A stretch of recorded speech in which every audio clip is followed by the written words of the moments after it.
여러분, 지금 혹시 누워서 스마트폰으로 유튜브를 보고 계신가요? 그러면 먼저 자리에서 일어나세요. 그리고 책상으로 갑니다. 그리고 펜과 종이만 있으면 돼요. 오늘 바로 이 유튜브를 끄고 바로 씨앗을 심는 것이 필요해요. 그게 저의 오늘 목적이거든요.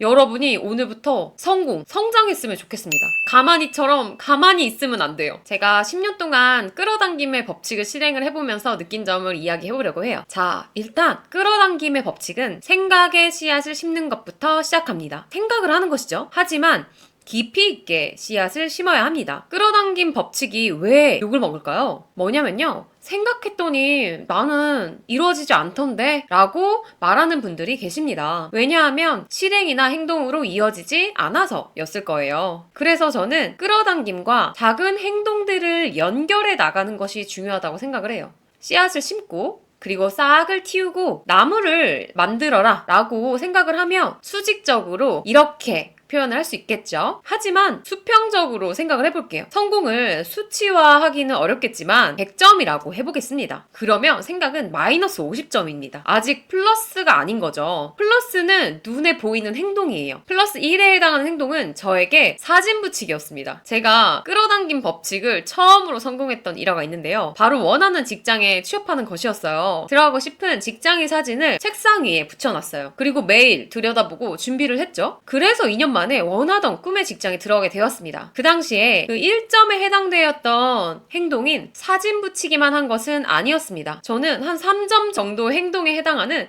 합격 수기를 작성을 해보았습니다. 그냥 저는 아직 직장에 들어가기 전인데도 그 직장에 들어갔다고 생각을 하고 그 입사 후에 나의 감정을 일기로 적어보는 거예요.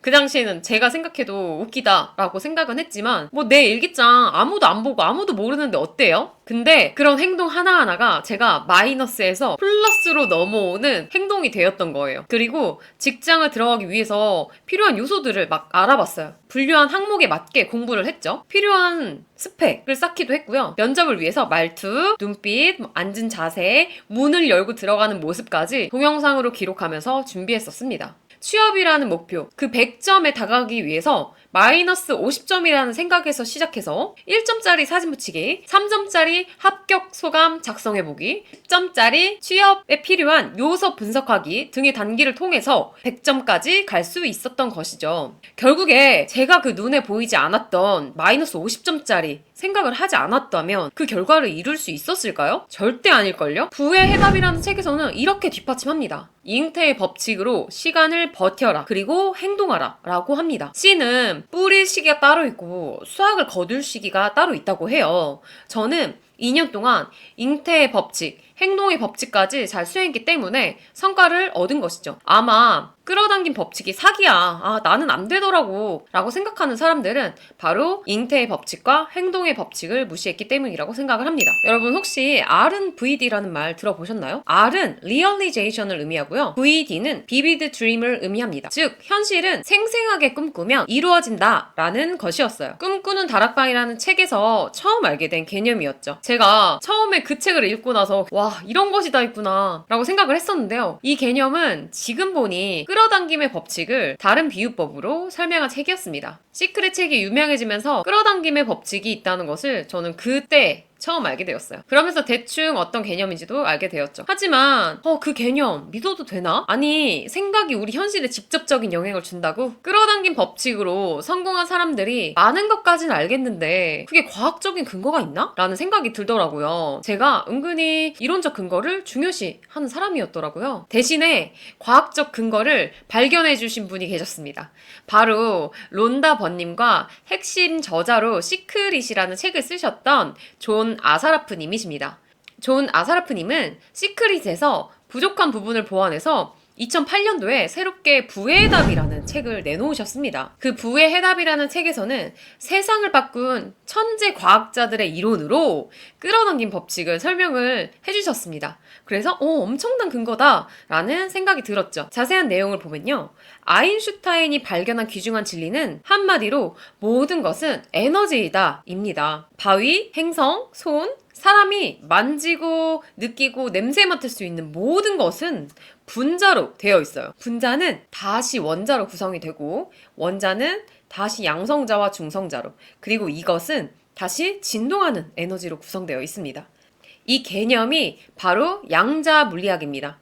양자 물리학은 지구상에 존재하는 것 중에 가장 작은 줄로만 알았던 원자보다 작은 규모에서 세상이 어떻게 작동하는지를 연구하는 분야입니다. 과학자들은 물질의 가장 최소 단위를 찾았죠. 분명 존재하긴 하는데 포착하기 매우 어려운 에너지 묶음을 찾았습니다.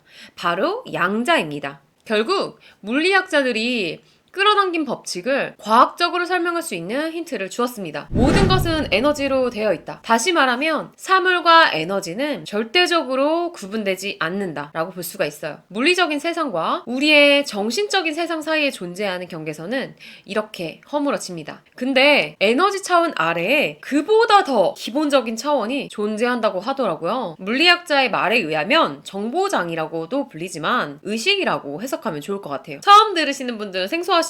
저도 되게 신기했어요. 보면서 이런 개념까지 있구나 라고 알게 되었습니다. 물리적인 세상에 존재하는 모든 것은 원자로 만들어졌다. 그리고 원자는 에너지로 만들어졌다. 그리고 에너지는 의식으로 만들어졌다 라고 합니다. 결국 존재하는 모든 것은 생각으로 만들어졌다고 해석할 수가 있습니다. 생각이 물리적인 것을 창조한다는 것이 결론입니다. 대박이죠. 사람들은 자기 자신이 어떤 일의 결과라고 생각을 해요. 우리가 이런 일을 창조한다 라고 생각하지 않죠. 우리 주변 환경의 일들이 우리에게 우연히 생긴다고 생각합니다. 하지만 우리 인생을 성공적으로 살기 위해서는 내가 어떤 환경의 산물, 내가 어떤 우연적인 결과가 아니라 내가 원인이 되겠다. 내 주변의 환경을 만들어내는 원인이 되겠다라는 강력한 의지가 필요합니다. 김승우 회장님 알고 계신가요? 김승우 회장님의 책인 김밥 파는 CEO 책 혹시 보셨어요? 거기서는 김승우 회장님의 사업 목표를 이렇게 포스터로 이미지화 시키거든요. 그리고 오늘 제가 이야기했던 부의 해답이라는 책에서는 비전 보드를 얘기를 해요. 결국 자신이 원하는 삶에 대한 이미지와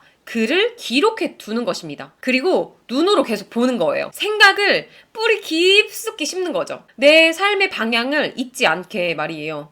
그래서 확언이나 선언도 매일매일 하는 것이 유의미하다고 하잖아요. 귀찮다고요? 굴러다니는 종이에 한 줄이라도 적으세요. 김승우 회장님은 이루고 싶은 목표를 종이에 적어가지고 늘 가지고 다녔다고 하셨어요. 저도 매일 가지고 다니는 파우치에 목표를 작성해서 가지고 다닙니다. 그리고 원하는 삶에 대한 사진을 찾아서 인쇄해서 자주 보는 곳에 붙여놓으세요. 좋아하는 사진, 포스터가 있으면 그것을 붙이는 것도 도움이 됩니다. 저는 매년 비전보드를 만들고 컬러 프린트로 인쇄를 해가지고 눈에 잘 보이는 곳에 붙여놓습니다. 여러분 오늘 말씀드린 방법은 돈이 들지도 않고 10분만 투자해도 할 수 있어요.